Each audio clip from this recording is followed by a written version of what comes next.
survived a horrific attack. With as many stings as he had more than enough to kill 50% of dogs his size. Yes, stings, bee stings, more than 400 of them, and it happened in his own backyard. Tramp was yelping, and I figured he just wanted to come inside, and when I saw him, when I opened up the curtains, he was just swarmed by hundreds of bees. Jeremy Denoyer says Tramp was playing with his other dog, Lady. When he realized what was happening, he tried to save his pets, but was attacked himself. He was stung more than 20 times. Lady was stung about 50 times, but Tramp got the worst of it. He was having muscle tremors all over the place. It looked almost like he was having seizures. Dr. Cynthia Jones and her team pulled 400 stingers out of the puppy, who sounds like he's still in a lot of pain. You can still see the damage the bees did in the welts all over Tramp's body and in his swollen face. Denoyer said the bees came from a hive in the vacant house next door to him. He says he's left notes for the owner and even called the fire department to do something about it. But even if the hive is removed, it might not be enough for him to forget this ordeal. It's just vivid flashbacks of being just attacked by a wall, stings. I don't ever want to see another bee again, I'd be okay. For InsideEdition.com, I'm Mara Montalbano.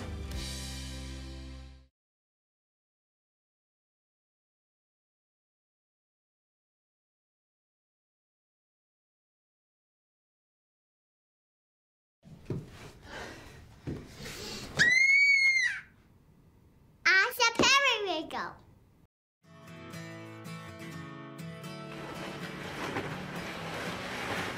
Ice, ice, baby! Check out this polar bear cub living the life by enjoying a kiddie pool filled with ice. She seems to love the Arctic chill here at the Oregon Zoo. Just look at this 175-pound cub enjoying her new home. From playing with a wooden log to making a splash in the water. Nora is getting big, and she's not even a year old yet. Remember when Nora used to be so tiny when she was born at the Columbus Zoo in Ohio? Zookeeper Devin Sabo brought Nora to Oregon so she could live happily with another bear. Devin, who's been with her since she was a month old, said a tearful goodbye to her not-so-little girl. It's definitely gonna be hard. You know, I'm sad to see her go, but I'm very happy for her. I'm so excited for her to have a new friend. And Nora, I'm gonna miss you, but you're gonna do great. She may love ice, but she still makes your heart melt. For InsideEdition.com, I'm Lee Sheps.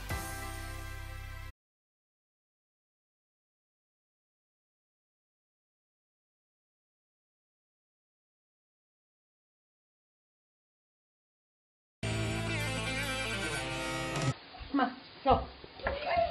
Get in the shower. Come on. Mom, come on. 3-year-old adorable Siberian Husky Monk just doesn't want to get in the shower. And he's making sure his mama knows that in this video from Viral Hog. Let's go. Let's go. Yes, you stink. Really? Are you going to protest that much? Come on, let's go. We've never seen a pup be so stubborn.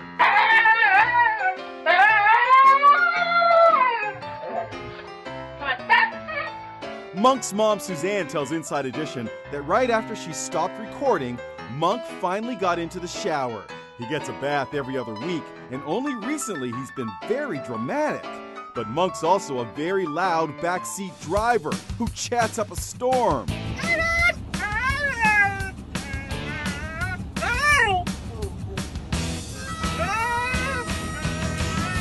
Monk has so much personality, and it's so funny watching him throw his tantrum. You need to get in the shower. You stink. You're dirty. Come on. Don't forget to watch Inside Edition.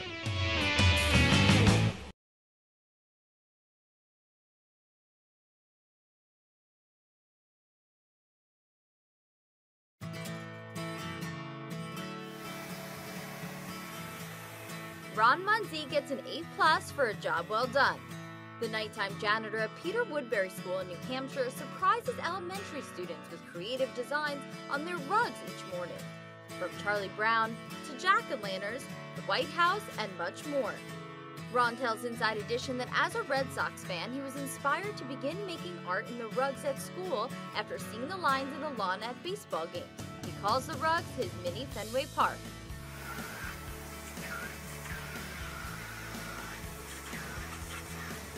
He spends no more than 5 minutes crafting the designs and calls the rug art his contribution to education because the kids are excited to see it.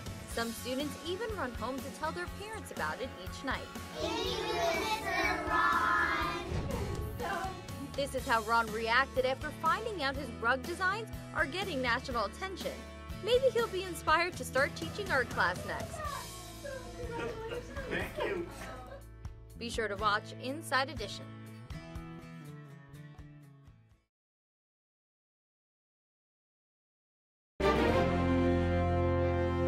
Security cameras are supposed to... This little boy is no burglar. He's caught on tape showering a dog with affection.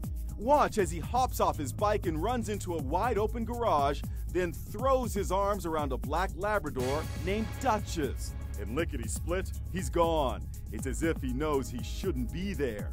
The tape came to light when the Louisiana homeowner was reviewing her home security footage. Holly Millette couldn't believe it. Oh my gosh, my husband and I we thought it was too cute. You know, this little boy was, he loves our dog so much that he just wanted to come and steal a quick hug. She posted the video on Facebook, calling for an all-points bulletin. Anyone know who this sweet little boy is? I'd like to tell him he's welcome to stay and play. She loves the attention. Lo and behold, it's a neighborhood kid, Josh Bro. His mom saw the Facebook posting online and left this comment. Last night when I first saw it, I was torn as a mama, being happy and upset because he knows he shouldn't be on someone's property. There's a reason for the drive-by love hugs. Josh's beloved dog Bella died a year ago. Now Josh is best friends with Duchess. No more sneaking into the garage. He's invited to pop in and give Duchess a hug anytime he wants. I think he's pretty much been over every day.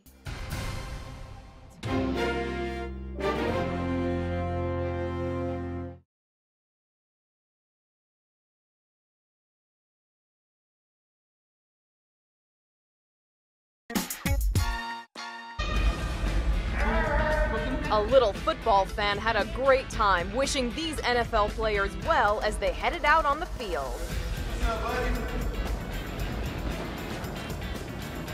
Eli Body is just 2, but he's already a proud Detroit Lions fan. He's also a good sport. When he and his dad went to see their team play the Tennessee Titans, Eli caught the visiting team coming down the tunnel and wished them a good game with high fives. Then he almost got carried onto the field. What's up, big man? Titans linebacker Wesley Woodyard picked Eli up and shared a moment with the child. Eli's dad took this video, which is going viral on Facebook.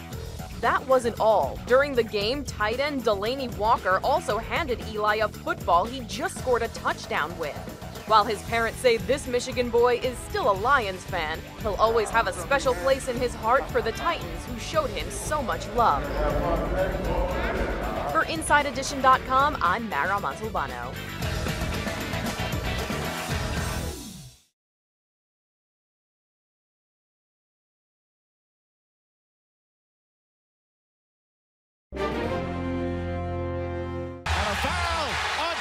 This is the amazing moment. Steph Curry flung his mouth guard at a fan in the final minutes of Game 6 of the NBA Finals.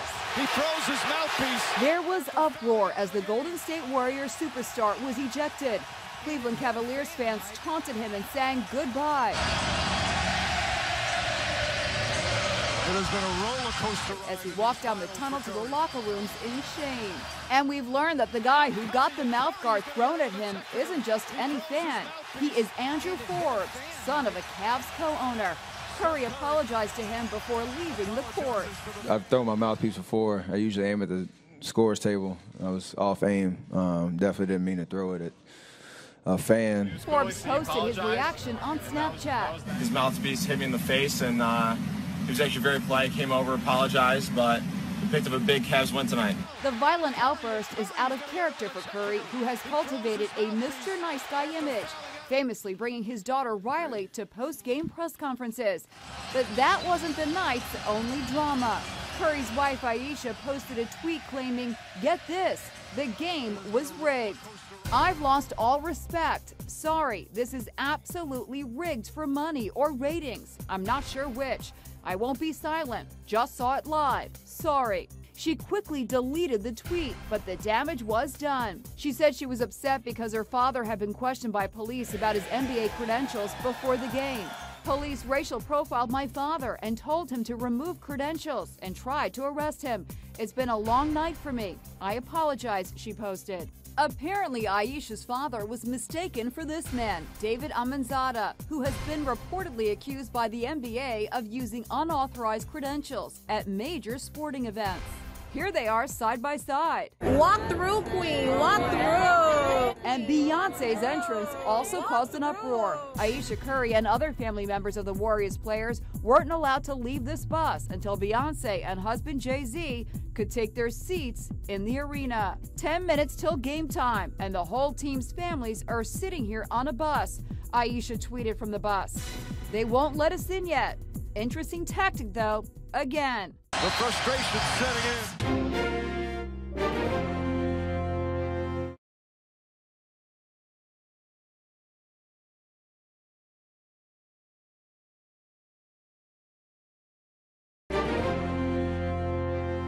Ken and Julie Yearden were eating at their favorite restaurant, this Chili's in Syracuse, New York, and they weren't happy when the meal, chicken and broccoli, was served. The broccoli was undercooked, almost raw, and unlike I've had there before, so I just asked if they could cook it a little bit more. It was a pretty standard request, but for some reason, the waiter got upset. My husband said, "You know, have we offended you in some way? Because it seems like you're annoyed with us." And he said, with a smile, he said, "Oh, no, not at all." He said, "No, not at all." Ken paid the bill and also ordered a soda to go. He even took a sip. But when he put the drink in his car cup holder, the lid popped off. And that's when he noticed something truly nasty. I said to my wife, I can't believe it, but there's something in my cup, and it looks like spit. He took this photo. Sure enough, there it is, a disgusting wad of spit. How gross. Did you feel physically sick after that? Yeah, my stomach was turning, yeah. And I was shaking, too, because it was so disgusting. He stormed back into the restaurant and confronted the waiter. I said, "Why did you spit in my drink?" He said, "I didn't spit in your drink." Ken Yearden was so grossed out by what he saw in his cup and so convinced it was his waiter who did it that he went to the police. The New York State Police considered the matter a potential criminal act. They interviewed the waiter, Gregory Lamica, but he denied spitting into the soda. So in an unprecedented move, they asked the waiter to submit to a DNA test. The state crime lab results came back 3 months later. Lo and behold, a match. The DNA tested positive for Mr. Lamica's spit. Do you feel bad about spitting in that cup? We caught up with the waiter outside his house. I never spit in any cup. He still denies it. Sorry, buddy, but DNA doesn't lie. What he did was vile and disgusting.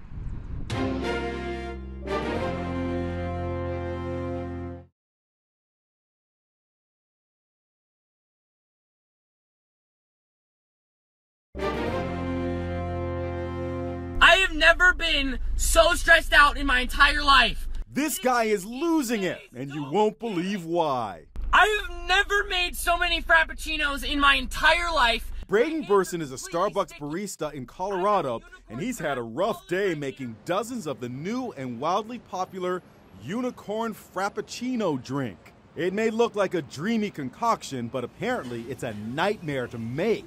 I have unicorn crap all in my hair and on my nose, and people were coming in left and right, drive-through and in the front. So, for the love of God and everything that is good, don't get the unicorn Frappuccino. Braden is not alone. Starbucks employees across the nation have had it with the swirly pink and blue drink.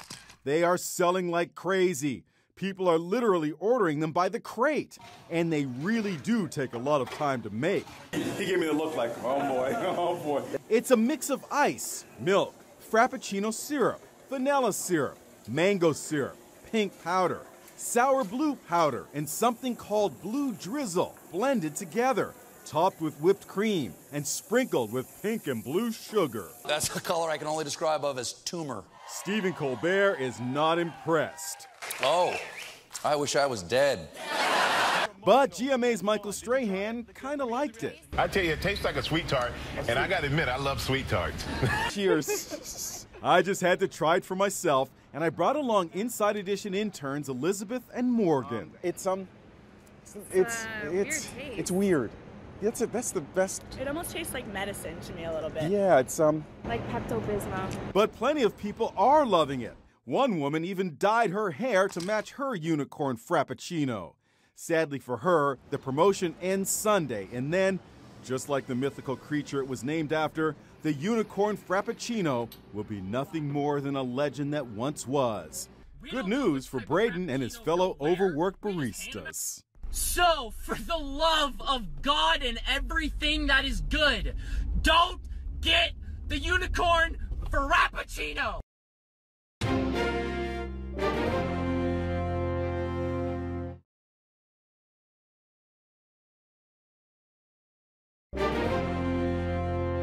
Using DNA to find out your family tree. There is even a hit TV show called Who Do You Think You Are, which helps people learn about their roots. But did you know you can also use DNA to learn about your family pooch? Les Trent reports. This is me. My DNA. It helps make me who I am. You've seen the commercials. Family Tree DNA will help you discover it. Learning all about yourself through DNA. Actress Lisa Kudrow even has a TV show, Who Do You Think You Are?, dedicated to revealing your roots. That sort of changes everything. Using the same techniques, you can test your dog's DNA. But you might not like the answers. Go get the squirrel. New Yorker Phyllis Von Sassby wanted to know if her $1,700 designer dog Emma really is a Shorkie, a mix of Shih Tzu and Yorkie. Come on. Go get the bone, Moose. And Cliff Mintz of New Jersey was eager to know if his dog Moose is a purebred Havanese, which is what he paid for. And what about this little doggy in the window, which we found at the Chelsea Kennel Club in Manhattan? We went shopping for a new pooch with Kathleen Summers of the Humane Society of the United States. Oh, don't be scared. We were told by the store's manager 3 different times that the dog was a purebred Coton de Tulier. He's a purebred? He's a purebred. Purebred Cotons are known for their cotton white coats, like these Cotons shown at this year's Westminster Kennel Club Dog Show. So we bought Jack for $950. Yep. Thanks. Let's go, bud. Then we took the little guy straight to the vet, where we had his cheek swabbed for DNA, just like they do with humans. In a few weeks, we're gonna find out what breed you are. What did Jack's DNA reveal? He's a mutt, just like my dog at home.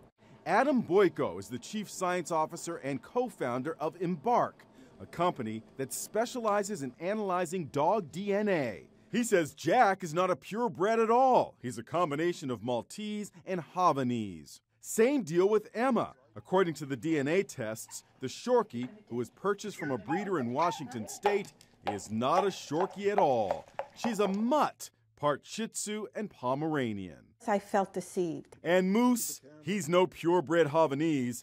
This little guy who was purchased from a New Jersey breeder is a plain old mutt, part Shih Tzu and part Havanese. Yeah, I think it happens a lot more than people know. As for that dog we bought at the pet shop, the manager of that pet store in Manhattan insists Jack is a full-bred Coton, even when we presented our DNA tests. It's basically a mutt. We have documentations and registry papers that say that it's a Coton from the breeder itself.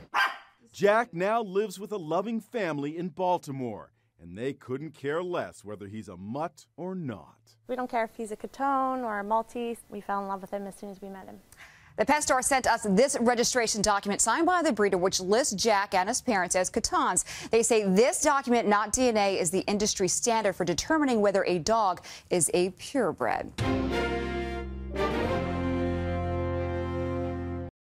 It is a very big trend this summer. All kinds of food being made to look black. That's thanks to a secret ingredient, charcoal. But is it safe to eat? We asked a doctor for her take. Black pancakes, black lemonade, black ice cream.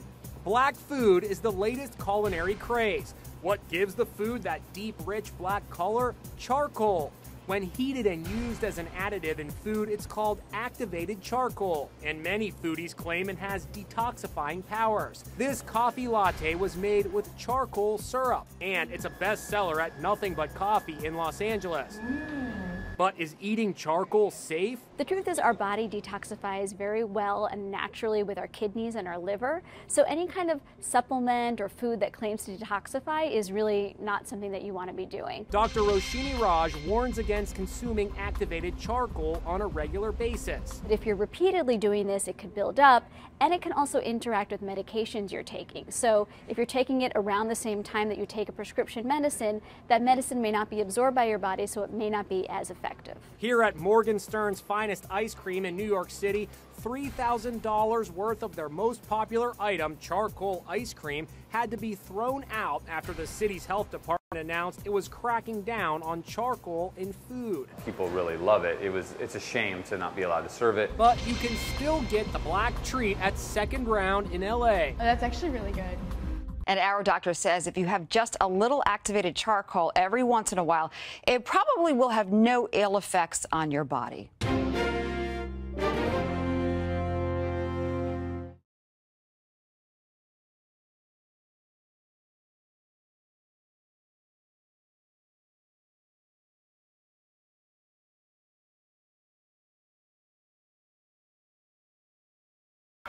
Of course.